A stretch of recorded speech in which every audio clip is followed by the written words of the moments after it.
Assalamualaikum warahmatullahi wabarakatuh. Baiklah, di sini kami dari kelompok 7 akan mempresentasikan mengenai jenis layanan bimbingan konseling. Di sini kami beranggota 3 orang, yaitu yang pertama Firman Insani dengan NIM 21035067. Selanjutnya yaitu Juti Anggraini dengan NIM 22035076. Dan Salwa Zalzabilah dengan NIM 22329149. Baiklah, materi pertama akan saya jelaskan sendiri. Layanan bimbingan dan konseling. Apa yang dimaksud dengan layanan bimbingan dan konseling? Menurut Prayitno dan Erman Amti, layanan bimbingan dan konseling adalah proses pemberian bantuan yang dilakukan oleh orang yang ahli kepada seseorang atau beberapa orang individu, baik anak-anak, remaja, maupun dewasa, agar orang-orang yang dibimbing dapat mengembangkan kemampuan dirinya sendiri dan mandiri dengan memanfaatkan kekuatan individu dan sarana yang ada dan dapat dikembangkan berdasarkan norma-norma yang berlaku.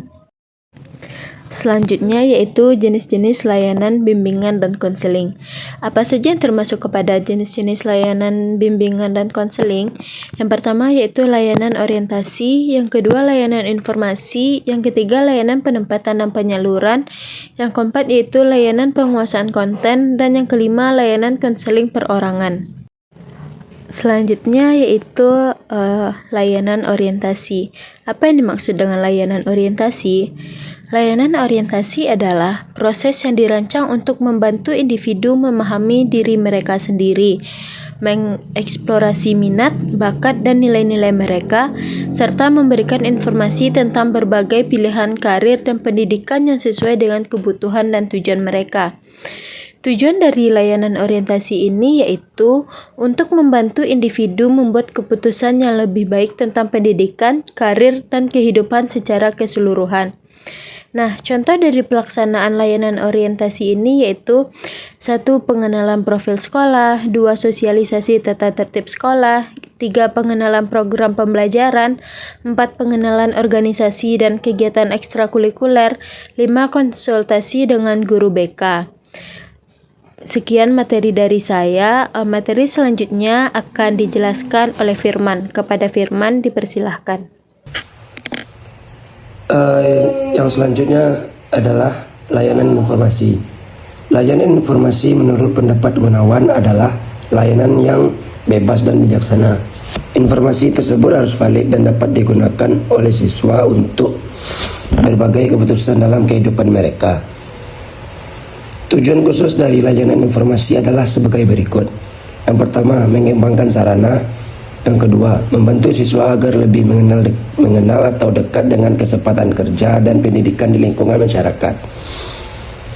Yang ketiga, memberikan teknik-teknik khusus yang dapat membantu para siswa dan sebagai berikut. Untuk contoh pelaksanaan layanan informasi, yang pertama, sosialisasi program pendidikan dan karir. Yang kedua, lamaran pendidikan dari karir. Yang ketiga, workshop tentang pengembangan diri dan interpersonal. Selanjutnya layanan penempatan dan penyaluran. Layanan penempatan dan penyaluran yaitu layanan konseling yang memungkinkan klien memperoleh penempatan dan penyaluran yang sesuai dengan bakat dan kemampuan masing-masing. Menurut Tohirin menyatakan bahwa layanan penempatan dan penyaluran bertujuan supaya siswa bisa menempatkan diri dalam program studi akademik dan lingkup kegiatan non-akademik yang menunjang perkembangannya, serta semakin merealisasikan rencana masa depan. Untuk contoh pelaksanaan layanan penempatan dan penyaluran yaitu yang pertama, tes bakat dan minat, dan yang kedua, konseling individual tentang pemilihan program pendidikan dan karir. Terima kasih, saya kembalikan kepada moderator. Baik, terima kasih kepada Firman. Materi selanjutnya akan dijelaskan oleh Salwa. Kepada Salwa dipersilahkan. Selanjutnya, layanan penguasaan konten. Prayitno menjelaskan bahwa layanan penguasaan konten merupakan layanan bantuan kepada individu untuk menguasai kemampuan atau kompetensi tertentu melalui kegiatan belajar. Tujuan layanan penguasaan konten menurut Prayitno dan Erman Amti yaitu fungsi pemahaman, fungsi pencegahan, fungsi pengentasan, dan penguasaan konten.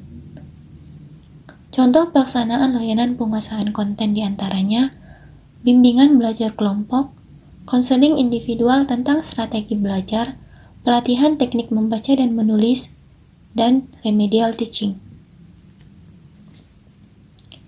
Selanjutnya, layanan konseling perorangan. Layanan konseling perorangan bermakna layanan konseling yang diselenggarakan oleh seorang pembimbing atau konselor terhadap seorang klien dalam rangka pengentasan masalah pribadi klien. Konseling perorangan berlangsung dalam suasana komunikasi atau tatap muka secara langsung antara konselor dengan klien yang dimana membahas berbagai masalah yang dialami klien. Tujuannya yaitu membantu klien memahami diri sendiri dan lingkungannya, membantu klien mengatasi masalah pribadi, mengembangkan potensi diri klien secara optimal, dan juga meningkatkan kualitas hidup klien. Contoh pelaksanaan layanan konseling perorangan. Siswa bertemu secara teratur dengan seorang konselor untuk membahas masalah pribadi seperti stres akademis, konflik dengan teman, ataupun masalah keluarga. Baiklah, terima kasih kepada Salwa. Mungkin sekian presentasi dari kelompok 7. Apabila ada salah dan janggal, mohon dimaafkan. Assalamualaikum warahmatullahi wabarakatuh.